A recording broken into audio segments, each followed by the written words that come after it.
Hello, everyone. Welcome to William and the Magic Box. Today on our show, we are going to have Jean Luc. Jean Luc is from England in the UK. So let's see what Jean Luc has to say. Enjoy the interview. Okay. So hello, John. How are you? I'm good. Yeah, you're good. Nice to meet you. I'm gonna have my coffee. I had my What? last patient not that long ago and rushed home, got some supper. So Oh, thanks so much. Thanks for taking the time today for the interview. Thank you. that's okay. So tell me, how was your day today? Good. Yeah, I had some really lovely patients. Learned one of my patients turns out is a friend of Arnold Schwarzenegger, which is really interesting. Wow. So we traded people that we know, famous people, which was quite good fun. So tell So me, what do you do for work, for living?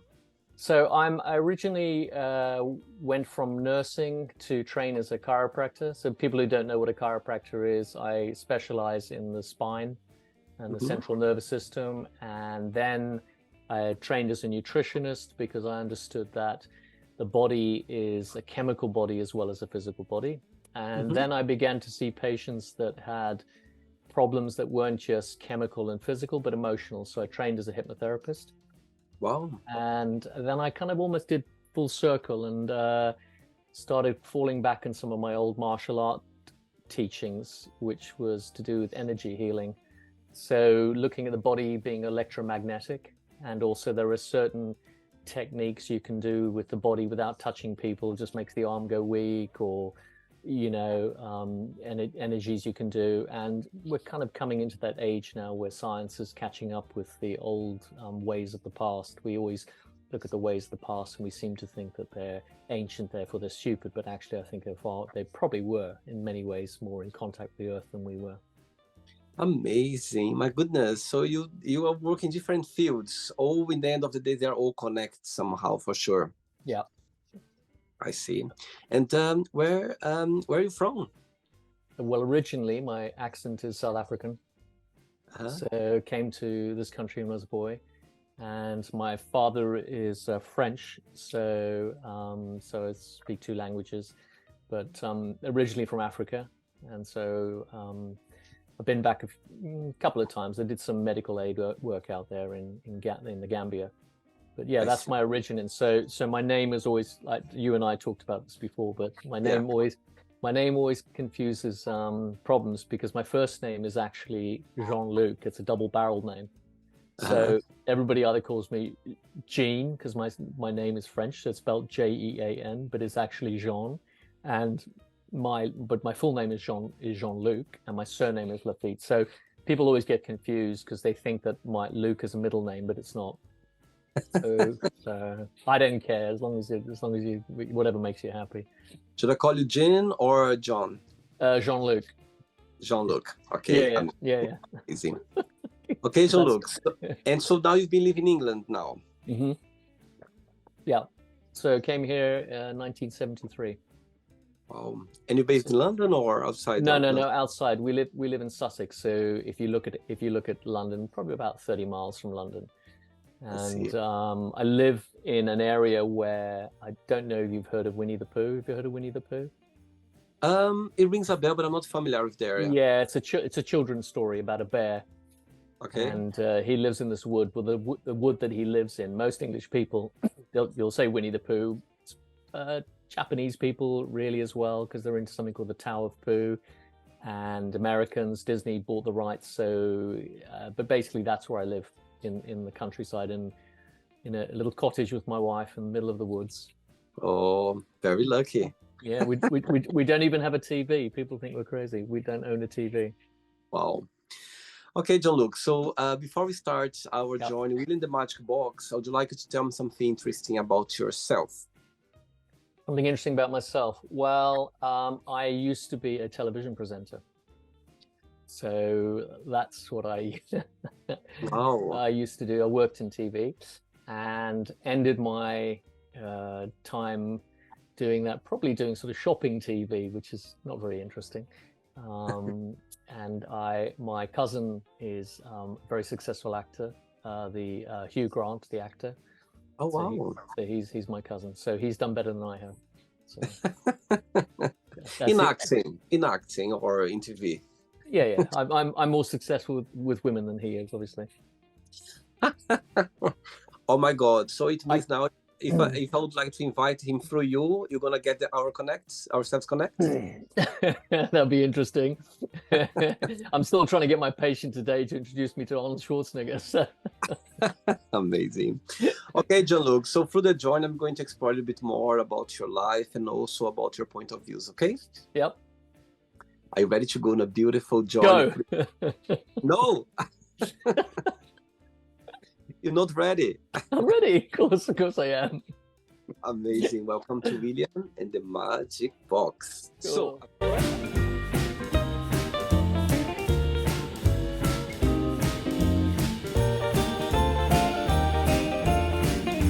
Be my best friend, full of fun questions. Yep.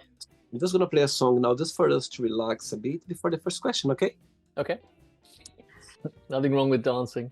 Let's do it. Yes, you always can join me dancing. I used to be a dancer, so I'm fine. Amazing. Okay, Jean Luc. So before we start the game, during the join, if it comes up a question that you don't want to talk about, some reason you don't want to answer, always can change. Okay. Mm-hmm. First question for you is: what was your favorite thing to do as a kid? My favorite thing, well, climbing trees, probably. Climbing trees, making catapults, getting into mischief. You know, I always had a fascinating, I like to know how things work. So I used to take, like if one of my sisters gave me a radio, I would take it apart. So I wanted to understand how it worked. So I would take it apart and so I remember once taking a transformer out of a radio and then putting it through some wire into my pocket. And then I got a book and I cut the middle of the book out and put the transformer inside. And then I made a scorpion to go on top of the book. And then I get my friends to touch the tail of the scorpion and I'd flick the switch in my pocket and give them an electric shock. Oh my God. So that was my mind. My mind's always been my thirst for knowledge. So as a kid, I was like, I want to know how everything works. And I would study it and look at it. And even at 3 years old, I remember lying in a cot and there was this kind of pattern on the wall. And I was at 3, and I remember lying in my cot in South Africa and just this thinking, what is this patterns on the wall? You know? So yeah, I was born inquisitive. Most of your childhood, you were spent in South Africa. Well, we came to England when I was 7. Okay. But I grew up in a very multicultural environment. My father was in the Secret Service. Mm-hmm. So he was a spy. I can say that now because he's not alive. My mother used to work as an editor for a newspaper. And so it was a very interesting childhood because it was dangerous. Obviously, you know, in South Africa, there's a lot of guns. My father being in the Secret Service, there was a lot of guns around. And so my parents split up when I was about 5, I think, because of this. So it's a very dangerous environment I grew up in. I see. Okay. Next question. Let's do it. Okay, Jean Luc. Next question is... Yeah. If you could be in somebody's place, in somebody's skin for 24 hours, who that would be and why? Okay, it would be Mahatma Gandhi ji. Wow. And because he was a man that believed in equality, a man that believed in peace. And if I look in the world today and everyone's going on about Hamas and everyone's going about Israel and who's right and who's wrong. And I'd like to think if Mahatma Gandhi ji was around, he would probably say that, you know, the pain of a man in Gaza with his child dying and the pain of a man in Israel with his child dying is the same pain. And as long as we as long as we constantly see the differences, we're never going to have peace. So we need to see the similarities and bring these similarities together, because my experience has always been if there's an argument, there's never 1 or 2 people involved, there's always 3. So I always look at, well, who benefits from the argument? So I think Gandhi was very good at that. He was able to bring everybody together and unity. The problem that Gandhi had, unfortunately, was that when we have unity and that unity has a common enemy, once the enemy is vanquished, they turn on themselves. Historically, we keep doing this as humans and we need to learn our lessons. So Gandhi would definitely be my number 1. I'd love to have just spoken to him and and I just been with him. He was a man of equality, and he was a man that they say that people are either born, born to be special, are special, have specialty thrust upon them, and that was Gandhi. Gandhi had specialty thrust upon him through no choice of his own, really. So karmically, he was one of those souls, I think, that incarnates, comes here, has a duty, as most, and we shoot our prophets, they say, and he was of his time. If you had the opportunity to be around him and you had the chance to ask just one question, what that would be? It would be, do you think that the humans will ever find peace? Or is it that humans as a whole collectively need, as a species, need counseling? Are human beings in a state of psychosis, really? And so what I say, do you think, that'd be my question. Do you ever think we're going to have peace in the world? Very good one. Okay. Next question. Let's do it.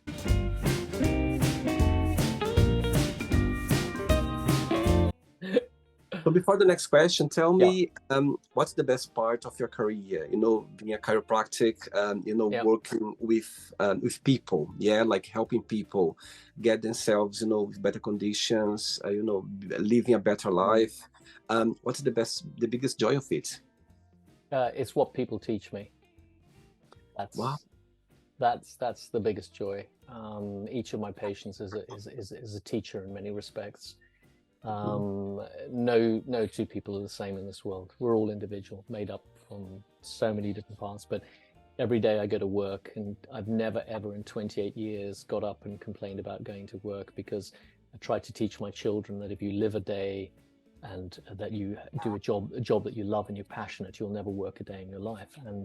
And that is true. And my patients every day teach me through various experiences, and I try to share some of my experiences with my patients, not because it's about me, but because then they can see I'm a human being, and I'm not some guy that's been to university and studied and have all this knowledge. We can all have that.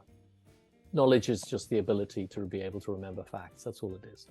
But it's the application of that knowledge and how we come from the heart with that knowledge. So my patients share with me their experiences, and so in a way I'm getting taught every day these amazing lessons for free, and they're paying me, so which is great. Amazing. Love your answer. Wow. Next question is, what motivates you the most in life? What motivates me? I think what motivates me is love, compassion, and my children. I think my children are an extension of my ancestors, and my ancestors continue through my children. And one day when my physical body is gone from this earth, my children will continue to represent my ancestors and my children's children. So my passion is very much that. My passion too is my wife. I'm very lucky to be with a woman who is like my soulmate, my best friend. It's very rare to find that these days, I have to be honest. I'm not saying I got it right the first time, it took me a while. Wow.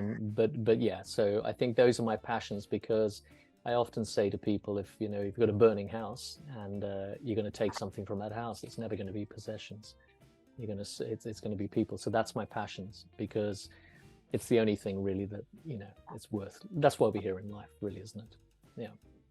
How did your path crossed, you and your wife? Okay, so it's like a love story. I was in a relationship at the time, and it wasn't going great. And I was stressed, and I was on the way back from work in London, and I used to change at a station in London called Clapham Junction. And I was sitting down, and I looked over to my left, and there was this red-headed girl, and I smiled at her, and she smiled at me, and didn't think anything of it. Got on the train, and she didn't realize that I'd got on the train as well. So, because there's lots of people. Anyway, I got home to my station, and I got off the train, and I didn't know she got off there as well. It was the end of the line. So she saw me ahead of her, and she said this, she confesses this to me later. She saw me, and so she sped up, walking after me, because she thought, oh, isn't that the guy from Clapham Junction? Anyway, so I used to park at the back of the station, because I didn't want to pay for parking at the station car park, very expensive. But there was a housing estate, where the houses are, you could park outside people's houses. So I'm walking to my car. Little do I know that she's behind me, walking like this, to her car that's also parked at the back of the station. Oh So my, she walks along, I walk along. Our cars, both black cars, are parked nose to nose like this in the street. So I come to my car, she comes to her car, and she goes, "Aren't you that guy from Clapham?" And so we got talking like this. Anyway, so we didn't even exchange numbers, nothing. And she drove away, and she said to me, she said, somehow she knew this was going to be a significant relationship. wow. And that was it. And then we'd bump into each other on the train, and she'd spill her coffee because she was nervous, and all this kind of stuff. And then I think it was I knew her for a very short space, 2 weeks, I think. And I said, "Look, I know it's crazy. You're going to think I'm in whatever, but I really think I could marry you." And she said to me, "I feel the same," and that was it. And Wow. yeah, so and we haven't looked back really. And so she's a senior paramedic. She's also a health coach, and she's also a lecturer at a university hospital. So we have a compatible background. Our birthdays are 3 days apart, I think, something like that. Oh my God, what a beautiful story. Wow. Yes, Your path meant to cross, that's for sure. 100%, 100%. Wow. So and it was tough because I then in 2020, shortly after we'd sort of met, I got cancer. So I had cancer of the kidney, and that was tough. That was hard. But again, I've always believed that disease or illness is a teacher, and my cancer was one of the greatest gifts I ever had in my life. It taught me so much about acceptance and the frailty of the body, and how we're not just bodies, and that at some point we got to go, and that you really have to live your life every day like it's something really special. Yeah. Wow. So Thanks for sharing. I think it's so powerful, and it's beautiful to see someone talking about some challenges in life that's all of us sometimes we don't understand. And of course, it's yeah. hard to go through. It's difficult to face it. It's not easy, but when you kind of cross that path and you go like, you know what? Now I understand. Now I have an answers why I went through that. And of course, not always you have this knowledge to kind of understand and go through and be great, as you said, being grateful for that, because it can be really tough, it's difficult as well. Just who go through it can tell, as you can share. But so yeah, thanks for sharing this. I think people Okay. appreciate, people watching this interview, they might appreciate to know that you're here, we're talking open, and again, being grateful for that. Yeah, Beautiful. it's important. Yeah. Okay. Next question, Jean Luc. Let's do it.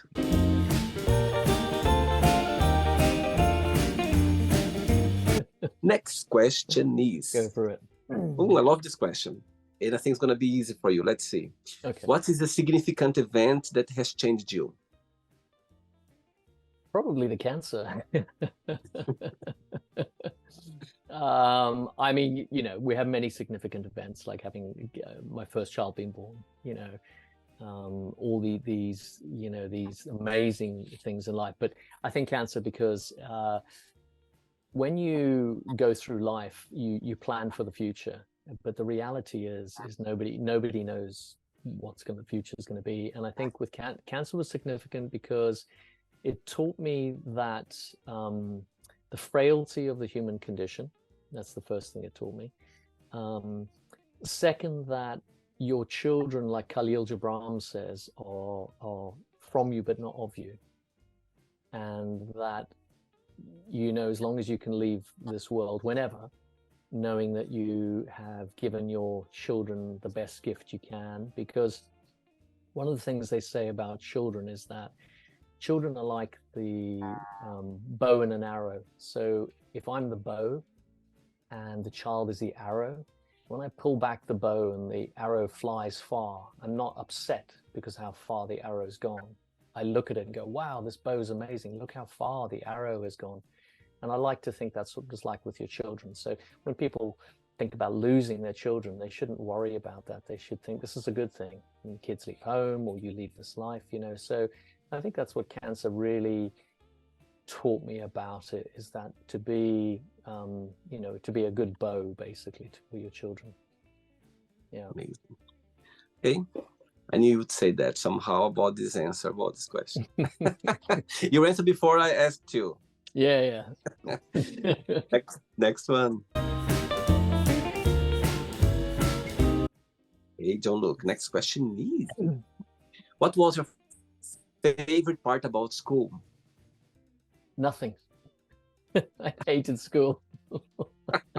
Really? I'm surprised. Really?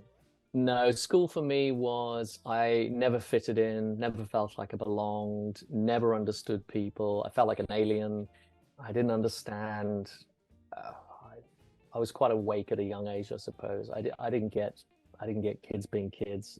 I was interested in really in-depth life questions. Why are we here?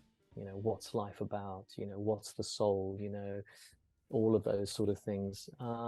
It never really, I never used to, I always had, from a very young age, I couldn't wait to be, my body to be bigger so that would people take me seriously. Because I, as a child, I never used to understand why adults didn't listen to children. And I began to understand it was because adults weren't very clever, to be honest. They thought that because their body was bigger, that meant somehow they were more superior, but they weren't. I've met some children who are far more enlightened than a lot of adults I know. I mean, children are far more honest than adults, let's be honest. You know what I mean? If a child doesn't like you, they'll tell you. So and they just tell you, and you can see as well, because they're gonna express themselves. They're gonna show that for some reason or another they don't like, or there's not connection. Yeah. Saying that, what's the most beautiful lesson you've learned from your kids so far? What have I learned? I've learned to never think that you are never wrong. So always be humble and willing to apologize to your children. Don't talk to them like they're little know nothing.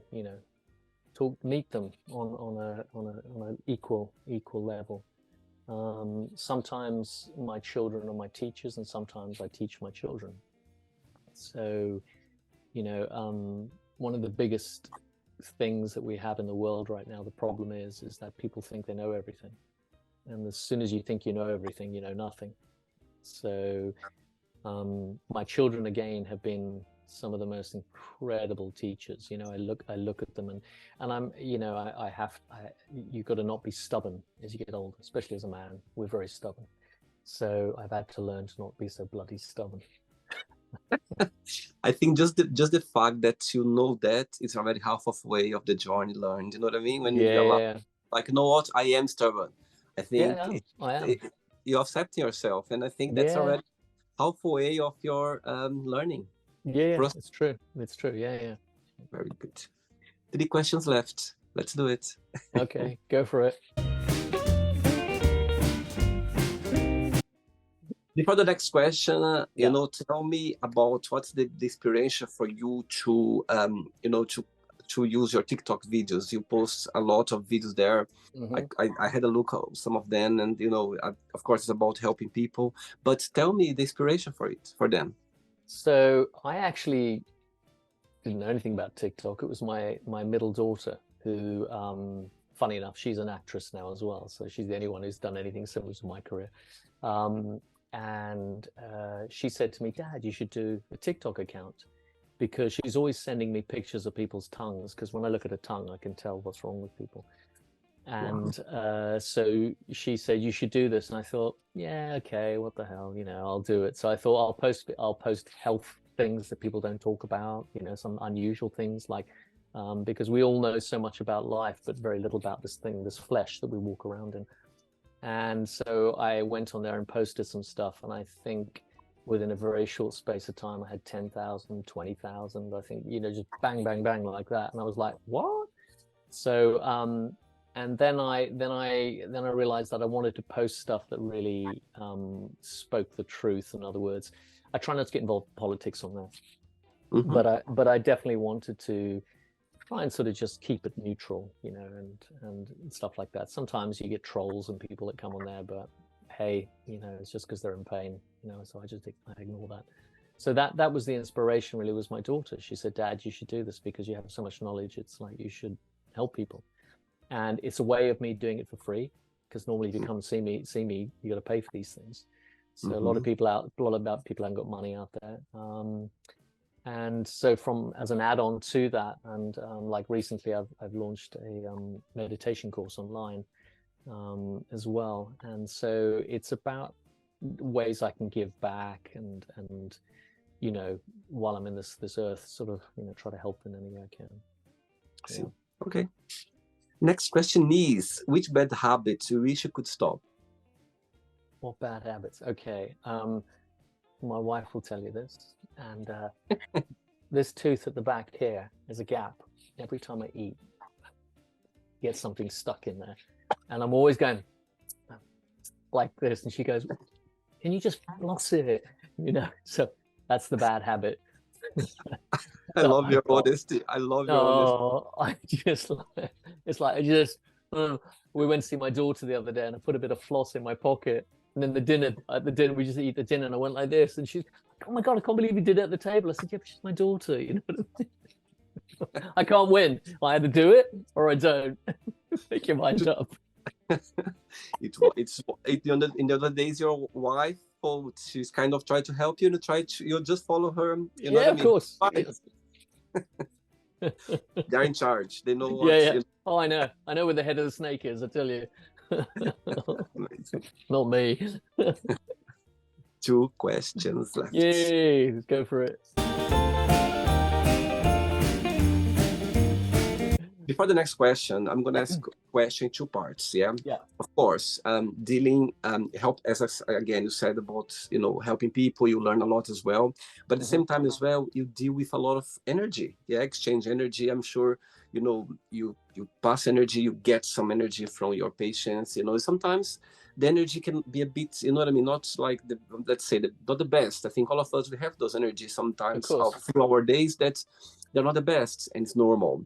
But for you working with people, do you find like a mechanism for yourself to kind of block this energy, not to, let's say, take to your personal life, or maybe to, what I mean? Because work with people, let's say, every day, different people as well, you can drain yourself. You can get yourself in a moment where you go like, what, I'm dealing with a lot of energies so there is a way for you that you kind of block that. And the second part of the question is, most of your clients, what's the most clients or patients, let's say patients, what's the most frequent, let's say, questions that they ask you? Okay, the first one in relation to energy. So a couple of things. I'm recently doing some more Tai Chi. I do some meditation. Meditation is a way for you to recharge your body. It's a way for you to be still. So when people said, I've tried to meditate, well, the fact that you're trying means you're not meditating. Meditation is not about trying. Meditation is about doing. So the first thing you can do is you can have your eyes open. You don't have to sit at the top of a mountain. Just walk. Meditation can be looking at the sun. It's about disengaging your mind in a way so that you become one with everything. So I take that when I treat patients, because when I treat a patient, if I'm holding a patient and suddenly I get a pain in my body, it's normally, I say to the patient, you have a pain, say, in your stomach. They go, yes, it's because I'm taking it on. So, quantum physics is now explaining a lot more of these things. These things aren't, I don't believe in paranormal. I just, supernatural. I believe in supernormal. So I practice various techniques. One is to take the energy called chi and to let that go through me. It's like if it's coming from the patient. So sometimes they don't, it's like psychic vampires, I call them. They don't know. Some of the people that drain me most are little children, not somebody who comes in and goes, whatever. So it's not, sometimes it's even unintentional, but it's a bit like a plant that hasn't been watered for a long time. And I'm the water. They can't help but take the water from me. So what I do is I take that and I take it through my body, and then I take it up and around so it doesn't get stuck in me. And that the key is not, don't let the energy get stuck in you. So when you go into medicine, one of the first things they'll tell you is welcome to the profession with one of the highest suicide rates, the highest drug addiction rates, and one of the highest alcoholic rates. And that's in the medical profession, because they don't understand the transference of energy that goes between patient. I also use a technique, a particular technique, which is like it's almost like mind reading when you look at it, but it's not. It's quite complicated to explain here, but essentially I can tune into somebody and I can find out what's going on chemically, physically, emotionally. And then when you tell them something, they think you're psychic. It's not psychic, but it's just that, let's say I'm standing and having a conversation with someone and we have an argument. And let's say when I'm having an argument, I put my hand like this when I'm having the argument. The problem is that the mind will remember this and the argument. So next time I do this, even if it's a beautiful sunny day, I will feel all those emotions. So the key is to be able to take this, adjust the patient emotionally when the hand is here, so that when they do this again, they don't get the same emotion. Wow. So that's the technique I use to stop myself getting sucked in to that. A lot of people can say things like, oh, you got to wash your hands and do these rituals. The problem with rituals is those rituals themselves become a problem, because then the one time you don't do it, you start freaking out that you haven't done it. And that creates more of a problem than you had in the first thing. So in some sense, you have to have faith and you have to have trust in a higher consciousness, that this is not, again, you doing it necessarily. You're just a conduit. You're just a channel through which these things are healed, whether it's Buddha, whether it's Christ, whether it's Krishna, whether it's Muhammad, whatever. You know, each of us has a gift in life. And for me personally, every time I try to go away from anything to do with health, my life doesn't work. So I have to come back, and then my life works. This is my destiny. And I accept that now. I fought it for a long time. I wanted to do in the 80s, go to work in oil companies and make loads of money, and it's just not my destiny, so yeah. What was the second part of the question? Sorry. No, it's okay. I'm just like so concentrated on what you're saying that it's very interesting. What's the most frequent questions that you receive, or maybe for your patients, or maybe through social media? They're like a top question that people always ask you regarding, the work you do. Probably the number one question people ask me is, what's the difference between a chiropractor and an osteopath? What's the answer? So the answer is really very little. Osteopaths and chiropractors, we both deal with the skeletal system, the skeleton and the muscles. I would say probably chiropractors, probably more holistic. Most osteopaths I know focus just, you come in and you get your adjustment. That's fantastic. There's some fantastic osteopaths out there, and I've got friends who are osteopaths. But I think chiropractors were more holistic. So you tend to go to chiropractor and they will do other things and add on other things. That's the number one question. 100%. I will get. They'll go, "What's that?" And then I finish the question for them. That's interesting. Okay, next question is, what is your favorite TV show? Easy. That's really easy. X-Files. Actually, the other day somebody here on the show mentioned about this. Yeah, and the reason is, it's not just because it's any TV show. It's because when my father was in the Secret Service, his last job before I don't think he ever retired from the Secret Service, by the way. But his job was UFO investigation. That's what he did. And before my father died, he said to me, there's more to this world than you think. Now, I'll tell you something very interesting for your listeners and for you. Now, you can believe me or don't. I don't care. But what I'm going to tell you is true. So my father had a UFO encounter, him and a woman. They were both abducted. I think that's the word they use these days. And when you used to shine a light on my father's head here, it would glow green, like this, about the size of a coin just here. And it would glow really brightly afterwards. And they did tests on him. I saw the videos of the tests they did on him. And they put him in a laboratory. They rubbed it with alcohol, nothing. X-rayed it, nothing. MRI'd it, nothing. But every time they put this light, So it was basically something that happened to him. Now, I know that when I was nursing, there was a girl there, and my father came to visit. And I said, Dad, can I tell her about this UFO experience? And she didn't believe in UFOs and stuff like this. Anyway, so I said, yeah. And she was, oh yeah, right. Yeah. Of course that happened. Whatever. I said, okay, go and get a torch. So she went to get a torch, and my dad did this. It was like Christopher Columbus had just landed. She freaked out. She was so scared. She was like, we call this cognitive dissonance, when something in your reality doesn't fit your reality. It just, no, this is not possible. And I know people listening to this will think, this guy's nuts, but I don't care. My father used to say he's given up trying to convince people, but I saw it, my sisters saw it, strangers saw it. This is something my dad had happened to him. And one day maybe I should write a book about his experience. But basically, when he had this encounter, it's the typical thing you hear in encounters, which he was told, we're screwing the earth up.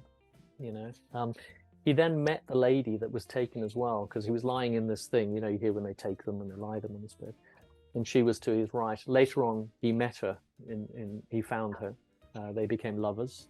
And yeah, my dad was a good artist too, so he used to paint what these UFO people looked like and everything. And when he died, I was in Greece on a holiday, and I got the news my father had died.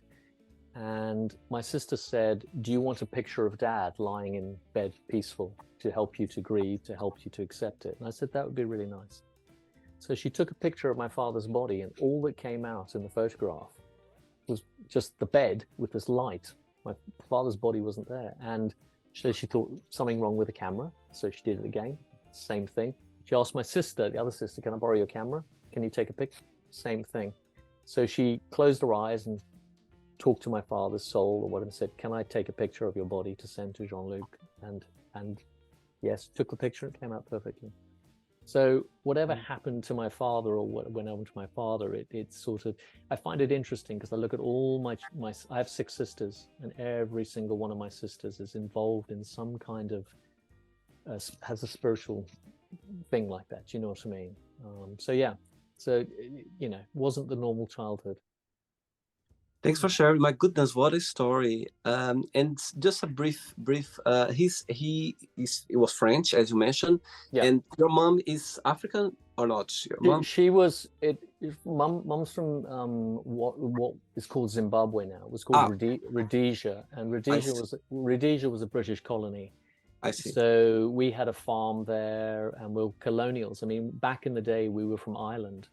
And in those days, if you were Irish or you were black or anything, it wasn't good news. So a lot of my ancestors went to Africa to start their life and find their fortune. And my ancestor, a guy called Henry Francis Finn, he was the first white man into Natal.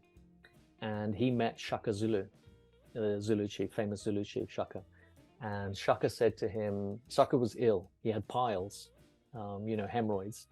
And Shaka said to him, if you cure me, I'll give you 8 wives. If you don't, I'll kill you. So Henry Francis treated Shaka. I think he used a hot poker to lance the piles. Anyway, so I've got loads of black cousins in Africa somewhere, all called Finn. Amazing.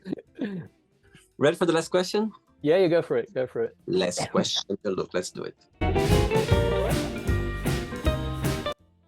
Amazing. Before the last question, for your career, if you could share a situation, a moment with one of your patients that you're never gonna forget, something that's always gonna have a special place in your heart, on your mind, something that it just happened to you. With one of my patients, something special? Yeah, it could be anything. Probably I would say the moment there was a lady, and she'd got off a train, and the train had come to the station, and she got off, and she fell down the gap between the train and the platform, and her leg had to be amputated. So one of her legs had to be taken off. and she'd come in for what we call scar revision. So sometimes when you have an injury, you get scar tissue. That scar tissue can come very tight and uncomfortable, so they have to get rid of the scar tissue and make a new kind of build it up again. But she came in, and there were many people she was in a room on her own, but there were many people on the ward, big guys, big strong men, and would be, making all this noise and complaining like a little cut finger, and she had lost this leg, and but she was so peaceful. She was a Buddhist, and she was incredibly peaceful. And it's one of those things in life, like you say, you can remember many things, but this one thing sticks in your head. And I just remember the tranquility. She never blamed anybody for it. She was not looking for it. It was nobody's faults.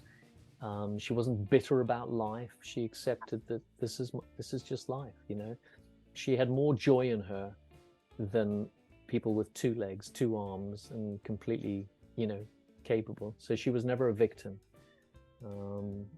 So that was probably one of the many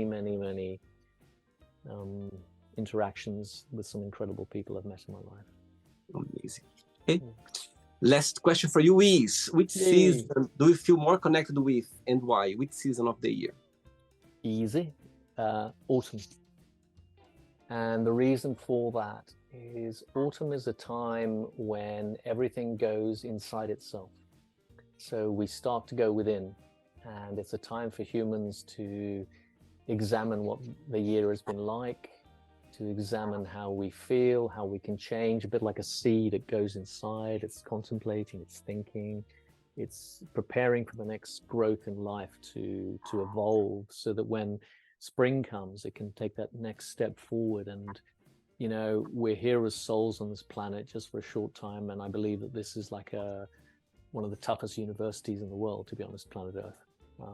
Look at it, we're all trying to kill each other, and we still aren't learning the lessons. So I think if you can get through this university called Earth,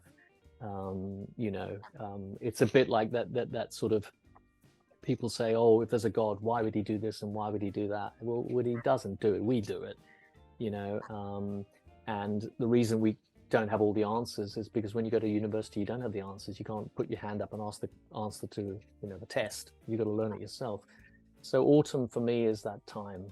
It's a time when death comes, but death is not anything but just rebirth and a new beginning. And I love the colors in England, the fires in the evening, just keeping warm, hot baths, reading books in the bath, it's a very special time to go inside and to be at peace. Yeah. Is your birthday around autumn time? Yes, I'm September. Yeah, my wife and I both September. It's interesting saying that about autumn. It's my favorite season of the year, always being. I'm originally from Brazil, and I remember I've been in Europe for the last 20 years, and I remember the very first autumn here. I was like, as you said about the colors and everything, I was like, oh my God, that's amazing. And actually, somebody told me once that we feel very connected with this season when we were born. And for me, it works really well, because for me, my birthday it was a few days ago, and I always been connected with autumn. It's funny because people, they see melancholic, something sad about it, but for me, it's completely the opposite. There's a beauty behind. There is as you said, about the colors, also about the leaves dying. It's a lot of things happening that it's a magical moment that it's not too hot, not too cold. You get cozy somehow, you get more connected with people as well, so there is something beautiful behind. I think so. It's a very special. When's your birthday then? Are you November 17th? What's that? What star sign is that? I can't. Scorpio. Oh, like my parents. My parents are both Scorpio. Yeah. Interesting. Scorpio. So Scorpio is very much it loves and is fascinated by the mind, the occult. It's very intuitive. Oh my God. I could tell so many stories that, thinking about people that just appeared out of nowhere. I could tell you so many stories. Very intense, intuitive, very jealous as well. But it's a process. I Yeah. think so. I mean, the lesson for Scorpio is because when a scorpion stings itself, it can die. So the scorpion Yeah. is the lesson for Scorpio is to excess, Yeah. is not to be excessive, because it can poison itself. So it has to control the Abs- ego. Absolutely. We like to punish ourselves. Yeah, yeah. I, It's I, very I Scorpio. make a joke with my friends. I go like, okay, guys, when you break up with a relationship or anything, some people after 2 weeks they're like, okay, I'm gonna put myself on and I'm gonna change, I'm gonna move Mm, on. Scorpio, we know that we need to change, but we like to carry this, have bag, and we don't let it go easily. We like a yeah, punishment, we like to yeah, yeah. punish ourselves so many It's the ways. sting. It's the sting. Absolutely, absolutely. Yeah, Anyway, that's how we are, and yeah. It's true. very sexual as well. Oh It's everything. yeah, I mean that's where they're led by that. I mean, my father's witness to that. I got six sisters. You know what I mean? I mean, it's like, I mean, think about it. He was a spy in the Secret Service, investigated UFOs, and so it's as Scorpio as you get, really. It's somebody told me once that Scorpio, every star sign represents a part of the human body, Yeah, and it does. Scorpio represents this It's genital, genitals. Yeah, genital. So it is. Yeah, they do. it's all connected. Yeah. Well, I look at that sometimes when I have people come in. If you're going to get into it, I look at where the pain is, where they got it. Like, people come in and they got pain in the head a lot. Is this because there's too much stuck up here, and is there pain in the lower back? Do they feel unsupported? You Yeah, have to look at, there's so much to the human condition. absolutely. Yeah. So much. Okay, John Luc, it's not the end yet. Let's play now the word association game. Okay, I'm going to give away some words. Just tell one word that comes to your mind. Quick thinking. Okay. Okay. Let's start with family. Friends. Money. Pointless. Fear. Doesn't exist. Love. Perfect. Life. Worth living. Sex. Fantastic. Fantastic. Religion. Manipulative. Politics. Manipulative. Friendship. Most important thing in the world. Desire. Love it. Regret. Don't have any. Success. It's okay. Wish. Love. Happiness. Peace. One word for South Africa. God's most effed up country in the world. One word for Nelson Mandela. Compassion. One word for Gandhi. Tranquility. One word for England. Old. And the last one now, chiropractic. One word. Holistic. Amazing. I'll tell you something. I've done the word association game with over 1,000 people so far. And some people, they're very fast. Some people take a bit long, but I think you're the fastest person to do the word association game with me. Oh my goodness. Oh, wow. Wow, that was amazing. Literally, you just I felt like you're ready for it completely. Amazing. Wow. Thank you. Okay, let's pretend I'm going to meet your wife for a coffee, and I'm going to ask her, what is the most beautiful thing about Jean Luc, and what's something that he still needs to work on to improve on, what should say, besides your habits of the... What's the beautiful thing? I'd like to think she'd say I'm kind.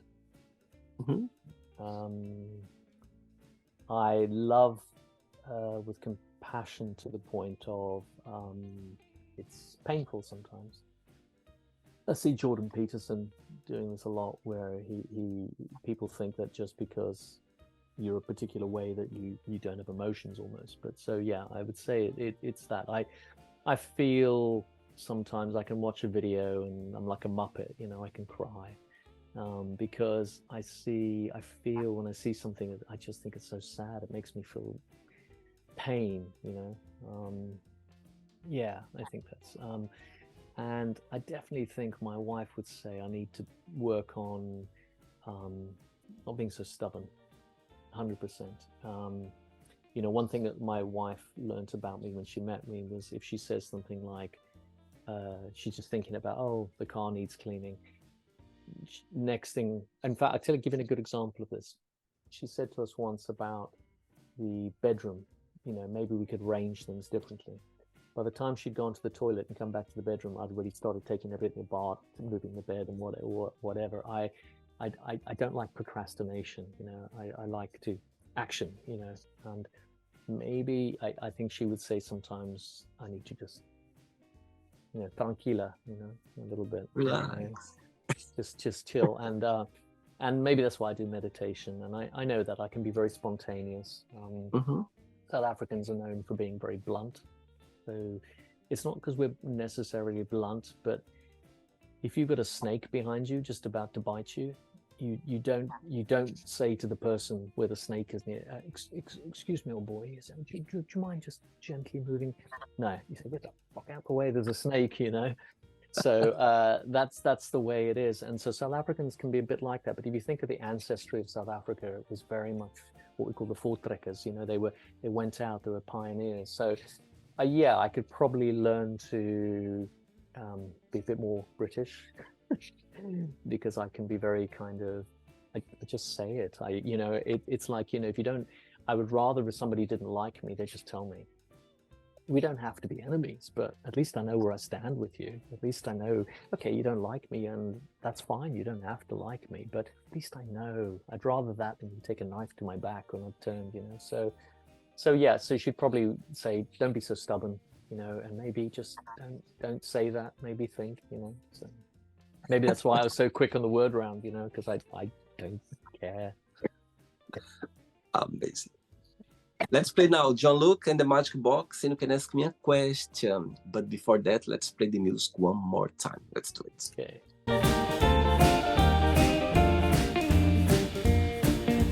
Yes. Okay, but before you ask me the question, very briefly, tell me what's your favorite African word and your favorite French word. Favorite African word would be Ishishongelela.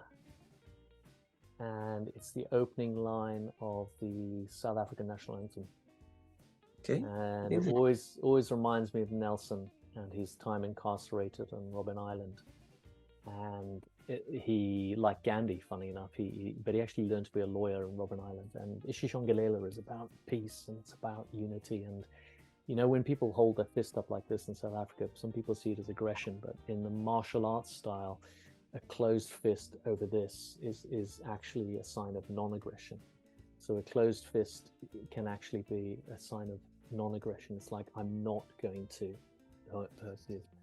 So, and also they fought for their freedom, and Nelson Mandela was epitomized that word, really. Ishishongelela. My favorite French word,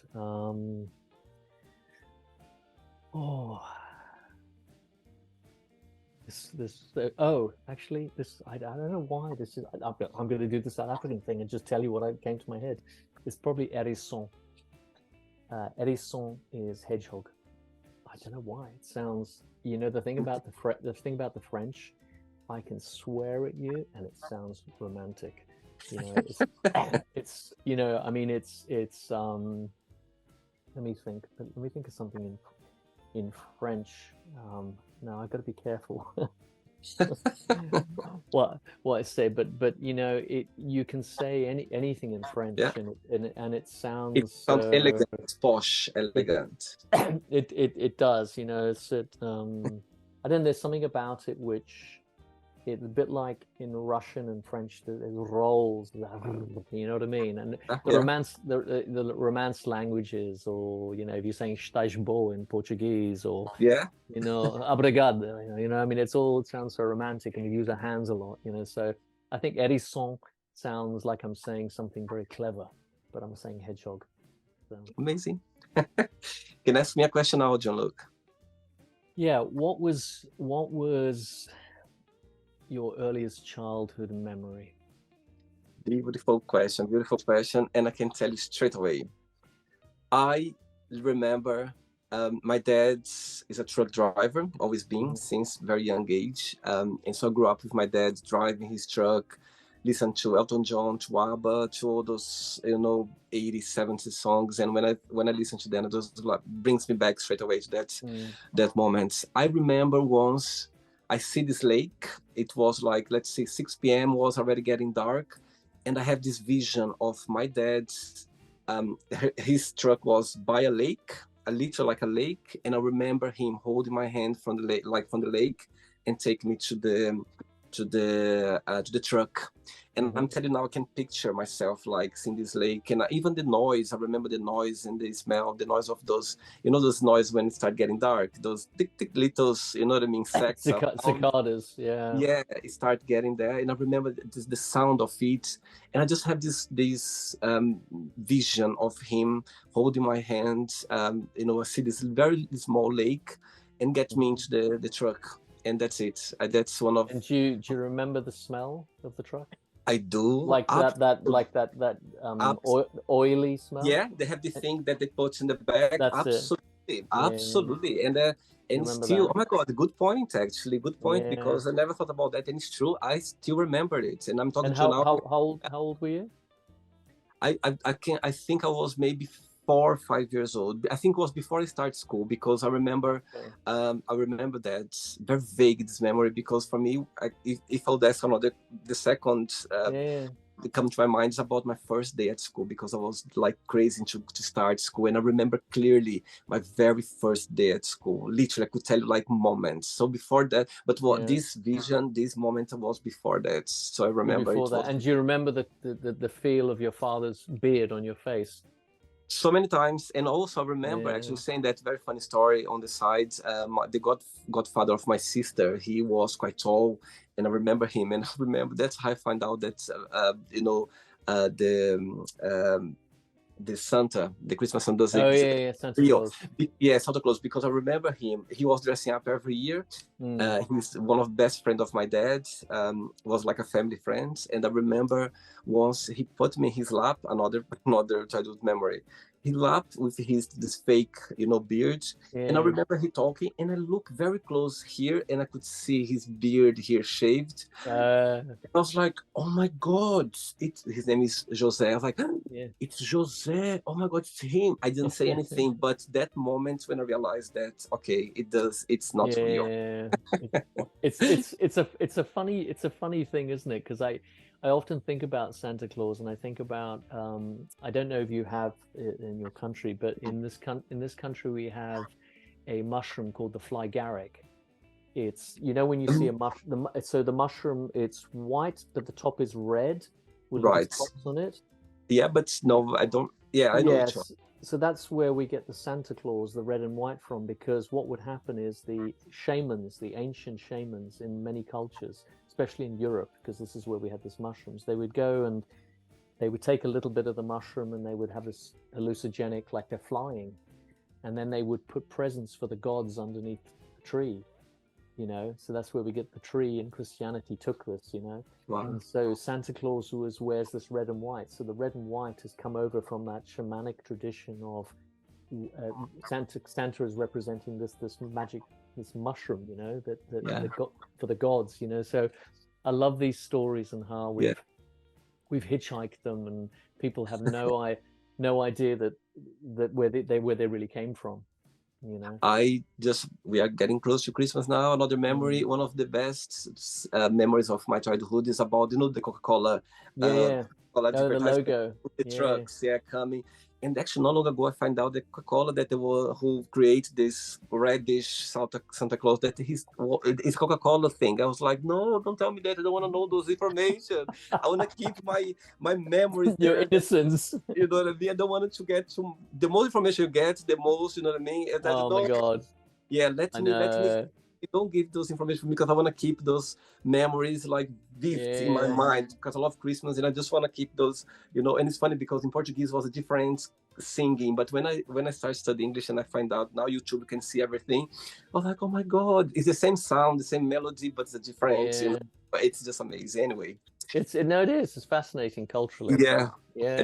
I don't give too much information. I want to keep my childhood memories about Christmas. I don't want to say anything. Jean Luc, did you enjoy the interview? Yeah, no, thank you, and thank you for sharing that with me, by the way, because it's a lot of people don't open up about stuff, do they? But Absolutely. I think if you just can be open with people, and Yeah. and then you'll see the commonality. Hey, it's like I love one of the things I remember, there was this tribe, and they were gonna Arabs, and they were gonna fight each other, and this guy said, no, no, no, no, no, first we're gonna eat. And then when they were eating, they started talking about, oh, my mother used to make this and that. And by the end of it, they were talking, because food is something that we Yeah. share. And so Let's you speak you together. you sharing that, it was just like, and for some reason I was thinking about your sister. Do you have a sister? I do, yeah. Yeah. So I was thinking about your sister with that, and I was imagining your sister with your dad, and thinking about my sisters, and with this commonality we have. Absolutely. Yeah, Absolutely. amazing. Yeah.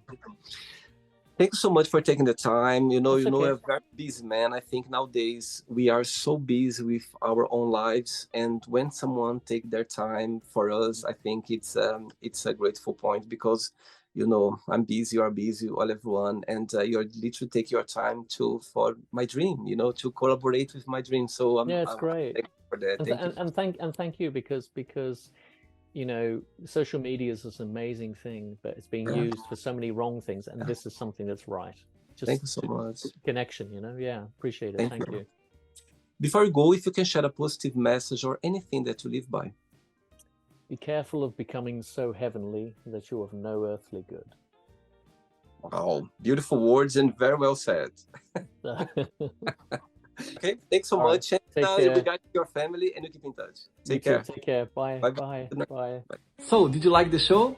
Don't forget to give a like, to share it, and also don't forget to subscribe to the channel. And if you'd like to be part of the show as well, first, subscribe to our channel, and after that, just go to our website, www.williamandthemagicbox.com, and send us a request saying why would you like to be part of the show. And I see you there. Bye bye, see you next time.